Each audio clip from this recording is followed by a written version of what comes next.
quel est le meilleur petit déjeuner pour la personne de type Pitta?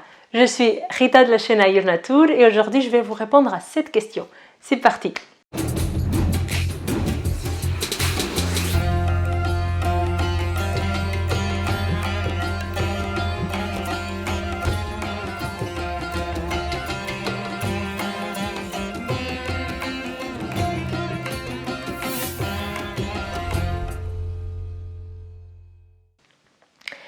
Alors, dans les vidéos précédentes, je vous ai déjà parlé du petit déjeuner en général et qu'est-ce que la naturopathie et l'Ayurveda disent à ce sujet.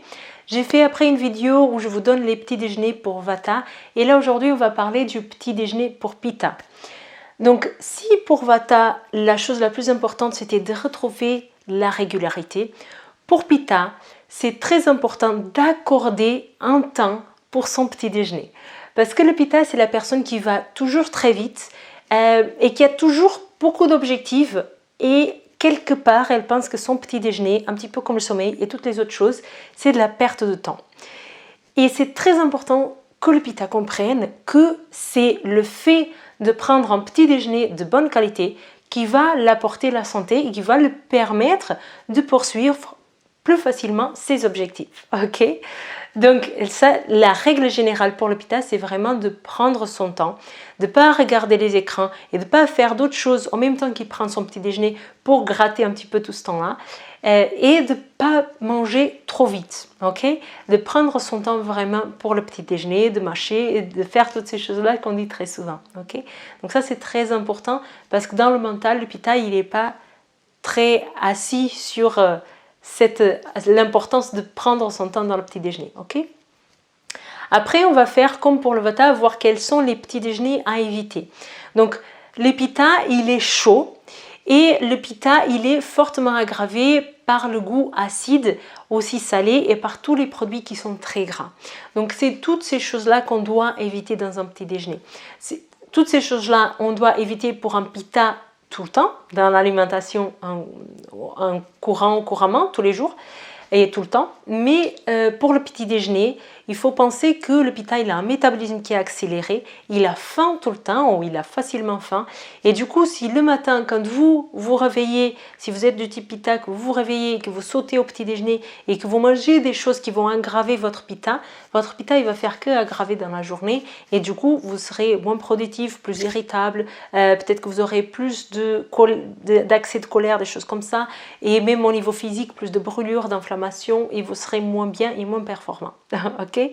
Donc, qu'est-ce qu'il faut éviter? Tout ce qui est trop gras. Ok? Donc, dans la première vidéo que j'ai fait de cette série, où je vous parle du petit déjeuner français, je vous explique que c'est un petit déjeuner traditionnel français. Il est très mauvais pour le Pitta parce qu'il est très gras, il est très sucré, donc il va faire que le Pitta il s'enflamme, ok? Donc tout ce qui est très gras, donc que ce soit des croissants qui sont trop gras, ou même le petit déjeuner américain avec les saucisses, les trucs beaucoup trop gras, ça va aggraver Pitta davantage.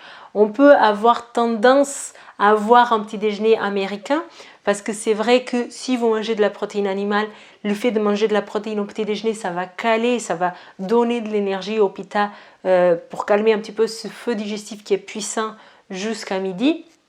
Mais il ne faut pas, si vous mangez de la protéine animale le matin, il ne faut pas que ça soit trop gras. Ok? Après, il ne faut pas que ça soit trop acide. Trop acide, ça veut dire éviter bien sûr tout ce qui est fruits trop acides. Mais surtout en France, là où on a le goût très acide, c'est dans les produits fermentés. Et dans les produits fermentés, on a le pain et le fromage. Bonjour les Français. Donc ça, c'est vraiment quelque chose qui n'est pas évident. C'est que dans l'alimentation du Pitta, on devrait éliminer ces aliments-là, le pain et le fromage. Mais au moins du petit déjeuner, c'est vraiment à proscrire. Parce que commencer la journée d'une personne de type Pitta ou qui a un déséquilibre Pitta avec des produits fermentés, ça c'est la catastrophe pour le Pitta. Okay? Donc pain et fromage, c'est pas bon, merci. Après, il faut éviter aussi tout ce qui est produits qui sont trop excitants. Les cafés, le thé, le maca, le guarana, toutes ces substances qui sont stimulantes et que du coup, le Pitta, il adore, il faut aussi les éviter. Ok? Donc voilà, tous ces ce sont les aliments qui sont à éviter et qui sont relativement courants. Donc c'est pour ça que je voulais vous en parler. Maintenant, quel est le petit déjeuner qui est bon, qui peut être adapté, qui peut garder un pita en bonne forme pour la journée. Ok, donc il faut que ce petit déjeuner soit nourrissant, consistant, comme pour le vata, mais plus rafraîchissant.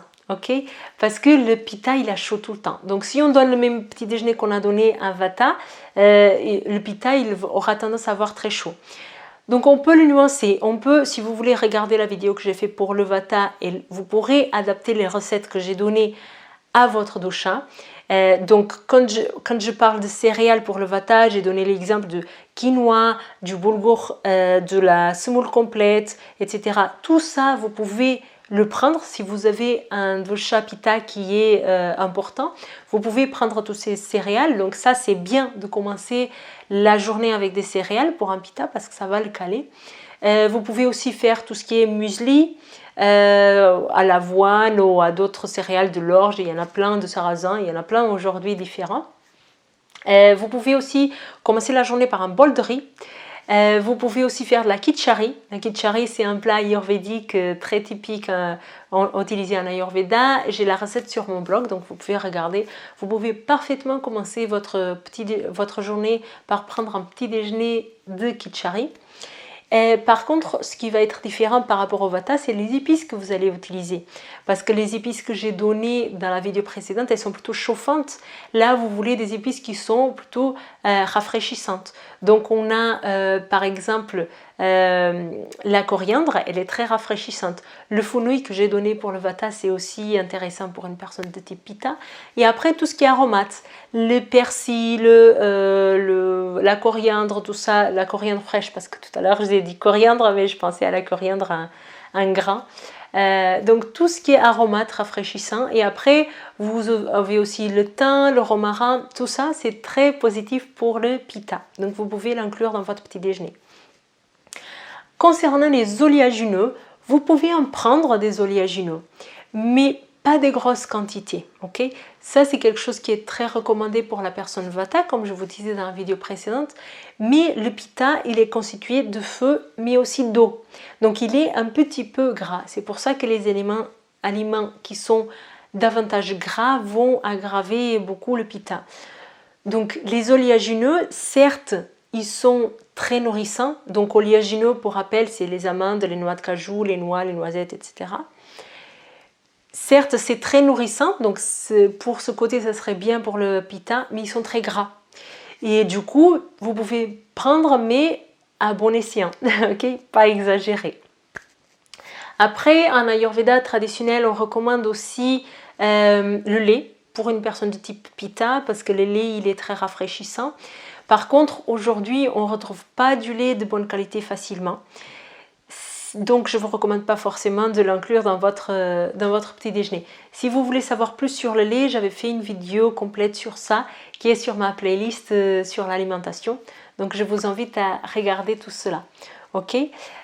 Sinon, vous pouvez prendre aussi des œufs. Donc prendre protéinées, je parlais un petit peu au début de la vidéo. Si vous prenez des protéines animales, vous pouvez commencer un petit déjeuner consistant, c'est aussi avec des œufs. L'œuf à la coque, l'omelette, les œufs broyés, comme vous voulez. Ok. Et voilà, je pense que j'ai à peu près tout dit. Si vous avez des questions, n'hésitez pas à les poster dans les commentaires. Si vous avez d'autres idées de petit déjeuner aussi, mettez-les en commentaire, comme ça peut être positif un peu pour tout le monde. Si vous ne savez pas encore quel est votre dosha, je vous invite à faire le quiz qui est dans le descriptif de la vidéo, qui est gratuit. Et voilà, c'est tout pour aujourd'hui. Je vous dis à la prochaine vidéo. Merci.